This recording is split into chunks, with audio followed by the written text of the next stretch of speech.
Jack! Sean Strickland!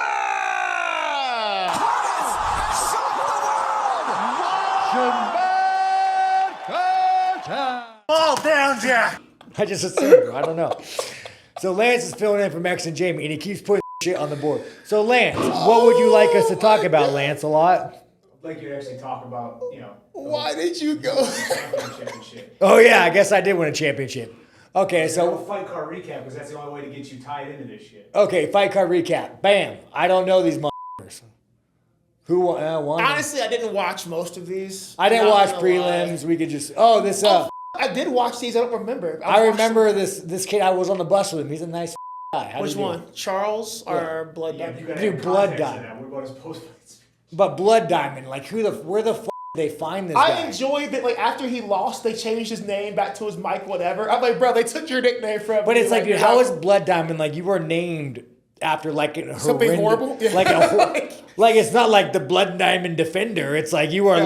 like you're named after a horrendous conflict. It's one of those things where I kind of like it sounds good on paper until you're like, Let me just say about Charles Radicka, he's a nice guy, but that fight should not have went to Isn't it decision. Radke? I don't fucking care, dude. Charles, you're a nice guy. You're friends with Baham Muhammad. I'm not going to hold that against you, but that man should have been finished. I didn't watch it. I heard I it was thought you weird. would address his post-fight speech. What do you call me, fat? Yeah, he spends one bus ride with you and gets on a hot. Dude, mic. he's a nice guy, bro. He's a solid guy. I like the guy. Your definition of nice, I find to be questionable at times. Oh, little Kelvin Gastelum. He does look like Kelvin's. Like if you cut a piece of Kelvin off and it started growing back. You know, I used to train with him at Kings, and he was a gamey little fucker. Is he? Like, he was, like, just purely off training with the guy, he was a gamey little fucker. All right, I don't think I watched that fight. That was a weird fight. I would watch that. This was the elbow. So guys, once again, what I'm talking about. I was on a stream with Jens Pulver watching the main card. I don't remember any of this. Like I just don't remember any of this. Oh, wait, this one. Oh, fuck, that was a fucking war, didn't it? Carlos, beat the fuck out of Dae-Woon Young. Guys, I remember watching this, but I can't tell you anything that happened. Like, Wait, go back to the Asian Persuasion. That was a fucking hell of a fight, man. That was a hell of a fucking fight. Dae-Woon Young, I mean, he kind of got fucking mauled. This is main card, right? Yeah, but he got mauled. So dude. what happened to the Pleasure Man? Which one was that? He's next. Oh, I was so disappointed. Why? Because his nickname's the Pleasure Man. I was like, bro. So you thought that he would go out there and... Bro, you gotta have, like, if your nickname's a Pleasure Man, I'm assuming you're gonna do some, like, radical shit to have that name. You came out and got beat the fuck up. Funny enough, Anton, so we got there early and I didn't have any sparring.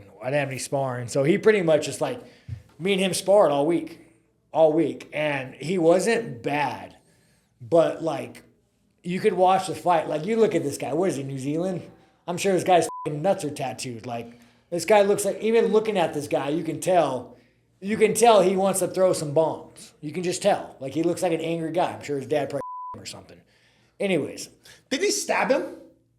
He stabbed his dad? No, I think it was one of the. I think it was Tyson Pedro. His dad like stabbed him in the chest on accident. It was so crazy. what I'm saying, you guys, am I fucking right? Do I just predict these things? So anyways, what the fuck? Search history. Then be careful now. Yeah, right. Yeah, so what I'm saying, you guys.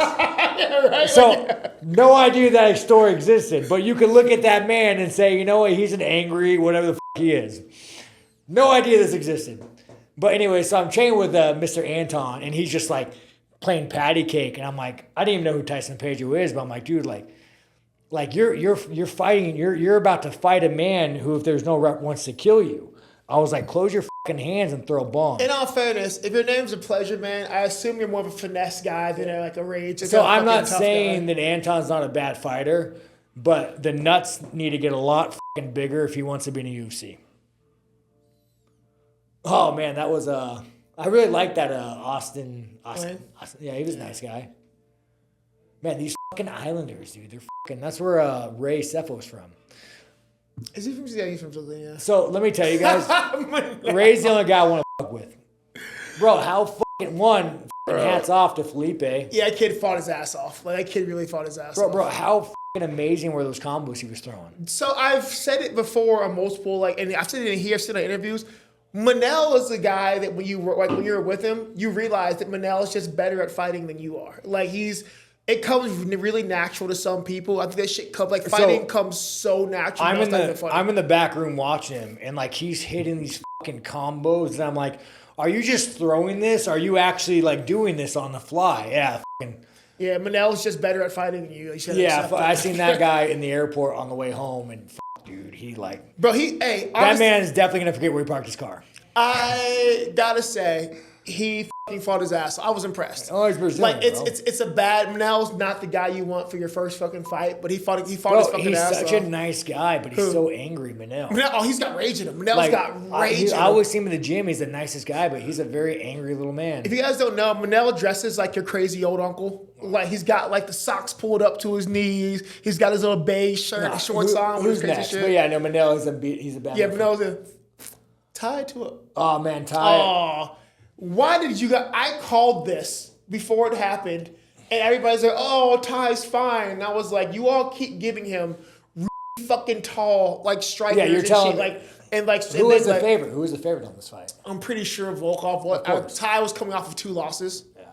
And stop doing this to Tai Tuivasa. Dude, stop. Fucking Volkov. He's in the back. He's in the bus. Dude, he's a big scary Russian, but he's playing Legend of Zelda and shit. And I'm just dude, it's a good fucking game. You're the scariest man alive, and you're playing fucking Switch Legend of Zelda. It's a good. I respect you for it, but you're a little less scary. Does that make him more scary though? The fact he can switch from Zelda to murdering a man, that's even. Oh man, there's this fucking guy. Look at fucking this bullshit. Yeah, fucking Izzy with the titties. What are the strike totals? Let's see, 137. Yeah, guys, it was a good time, you guys. It was a good time. I like fighting. I like to hit. If I like to fight, I gave it 110%. It was good, and I thought Izzy would be better. I'm sure the UFC might give him a rematch, and he might take it a little bit more serious and put up a better fight. It's hard. So I'm all for what's gonna get paid more, what gives you the most money, but it's really hard to sell that rematch because you're coming off of a rematch. And then you're what you won, you lost one, you won one, then you lost one again, and it's hard to come okay, but then you get beat, arguably, possibly 5-0 or 4-1. How do you sell it? My thing is, dude, when it comes down next fight, everybody's like, who do you want to fight? I don't give a fuck, dude. I want to make fucking money. I get those pay-per-view buys. He's gonna sell. But give me somebody who's gonna make money. I don't want to fight anybody boring. I want to fight. Give me someone who's making money. But guys, I'll tell you what. Life's been a little different as a champion. He bought a shitty trailer.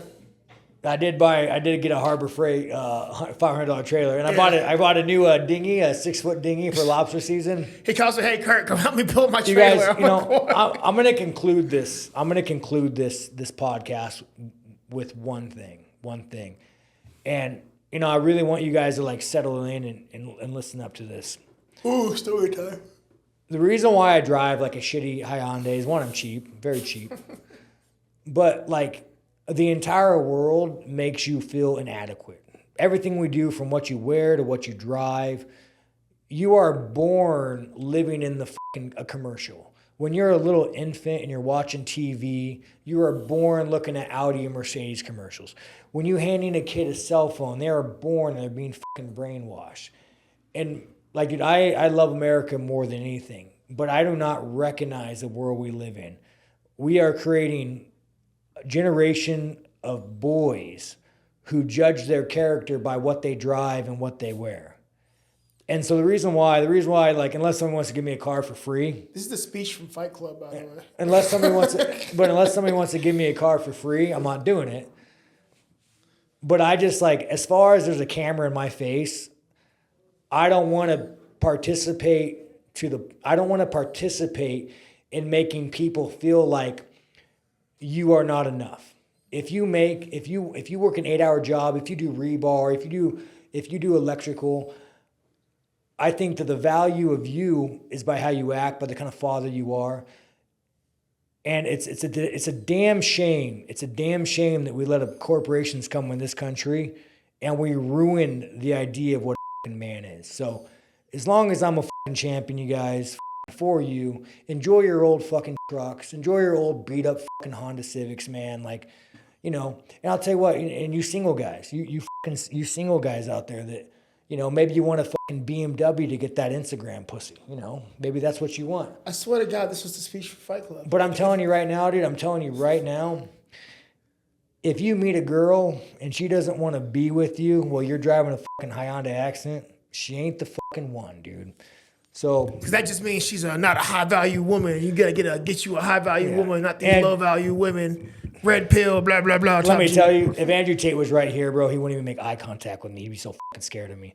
So we'll conclude this, dude. Just, you know, I'm gonna keep rocking my Hyundai Accent. We're gonna keep making money. Chevy Volts. And you know, fucking thank you guys, because you are the reason why I got this fucking shot. Let's fucking go. I am Chris Curtis. This is the UFC middleweight champion of the world, Sean Strickland. This is the Man Dance.